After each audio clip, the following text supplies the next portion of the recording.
તો વિદ્યાર્થી મિત્રો, હવે આપણે સ્વાધ્યાય 9.1 માં દાખલો નંબર 2 જોવા જઈ રહ્યા છે. તો ચાલો આપણે પહેલા જોઈએ કે દાખલાની રકમ શું આપી છે.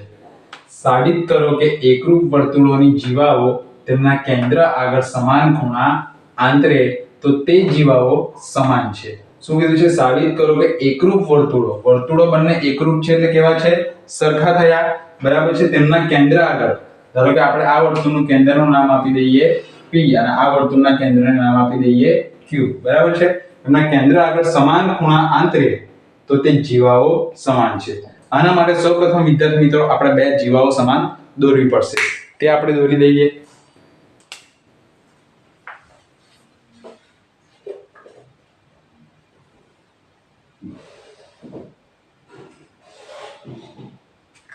આપણે એક જીવાને નામ આપી દઈશું AB અને બીજી જીવાને નામ આપી દઈશું બીજા વર્તુળની CD. હવે શું કરીશું? કેન્દ્ર આગળ સમાન ખૂણો આંતરે એટલે જીવાના બે અંત્ય બિંદુઓ છે તેને કેન્દ્ર સાથે આપણે જોડી દઈશું અને જે ખૂણો બનશે તે બંને સરખા હશે. માટે આપણે અહીંયા કેન્દ્ર આગળ જોડી દઈએ જીવાના બંને અંત્ય બિંદુઓને.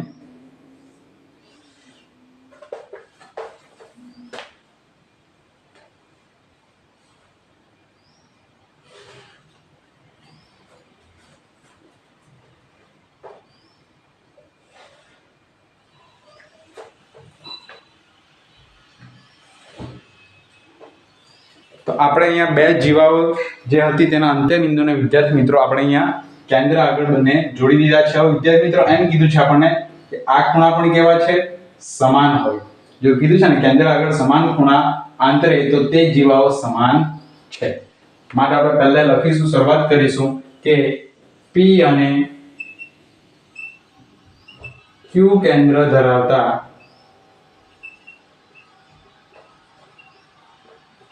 વર્તુળ કેવા છે વિદ્યાર્થી મિત્રો? સમાન છે ને? તો આપણે સમાન લખીશું, સમાન છે.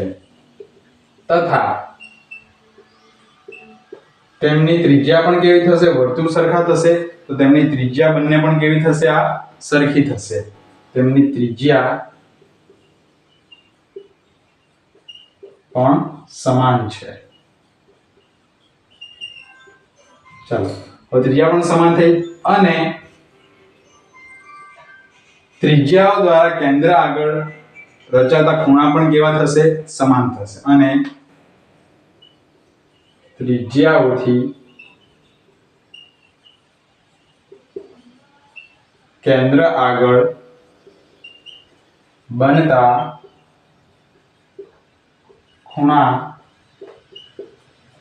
પણ સમાન છે.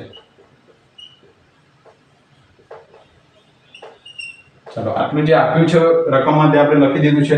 હવે વિદ્યાર્થી મિત્રો બે ત્રિકોણ લઈ લેવાના, જેવું આપણે અત્યાર સુધી કરતા આવ્યા છે તેવું જ કરવાનું છે. બે ત્રિકોણ, એક ત્રિકોણ બનશે APB અને બીજો ત્રિકોણ બનશે CQD. એ બંનેમાં આપણે જોવાનું છે. હવે આપણે લખીશું કે ત્રિકોણ APB અને ત્રિકોણ CQD માં શું જોવાનું છે? એમાં પહેલા તો બંનેની ત્રિજ્યા AP અને CQ સમાન છે તો તે લખી દઈએ. માટે AP બરાબર CQ. બરાબર છે. લખીશું શું? કારણ સમાન ત્રિજ્યા. હવે આપણને અહીંયા કહી દીધું છે કે તેમના કેન્દ્ર આગળ સમાન ખૂણા આંતરે. અહીંયા પણ આપણે લખ્યું છે કે ત્રિજ્યાઓથી કેન્દ્ર આગળ બનતા ખૂણા પણ કેવા છે? સમાન છે. માટે ખૂણો APB અને ખૂણો CQD બંને પણ કેવા થશે? સરખા થશે. માટે આપણે લખીશું કે ખૂણો APB બરાબર ખૂણો કયો થશે? CQD. CQD. અહીંયા આપણે લખી દઈશું પક્ષ, કારણ કે આપણને રકમમાં આપી દીધું છે. હવે ત્રીજી વસ્તુ શું સમાન લઈશું? બીજી ત્રિજ્યા. PB પણ એક ત્રિજ્યા થઈ અહીંયા એક વર્તુળ માટે અને QD પણ અહીંયા આ વર્તુળ માટે ત્રિજ્યા થઈ, તો તે બંને પણ સરખી થશે. માટે PB બરાબર QD. અહીંયા પણ લખીશું સમાન ત્રિજ્યા. ચાલો, આપણને ત્રણ શરતો મળી ગઈ. માટે ત્રણ શરતો પૂરતી છે બે ત્રિકોણને એકરૂપ સાબિત કરવા માટે. માટે હવે આપણે લખીશું માટે કઈ શરત? બાજુ, ખૂણો અને બાજુ. માટે બા ખૂ બા શરત મુજબ શું લખીશું આપણે વિદ્યાર્થી મિત્રો કે ત્રિકોણ APB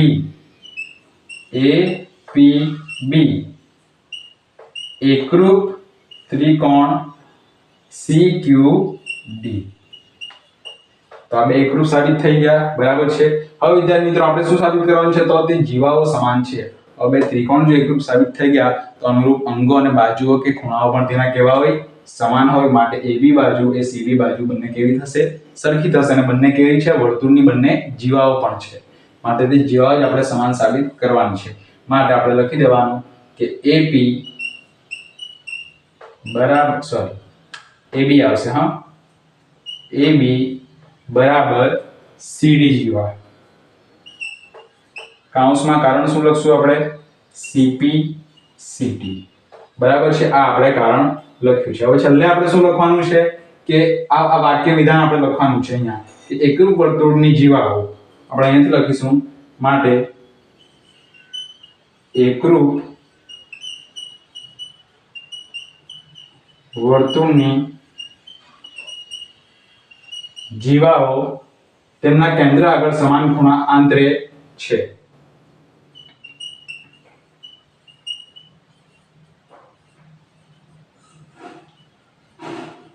તેમના કેન્દ્ર આગળ સમાન ખૂણા આંતરે તો તે જીવાઓ સમાન છે. તો તે જીવાઓ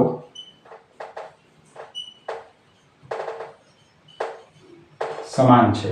તો વિદ્યાર્થી મિત્રો આના સાથે આપણો દાખલો નંબર બીજો અહીંયા સ્વાધ્યાય 9.1 નું પૂર્ણ થાય છે.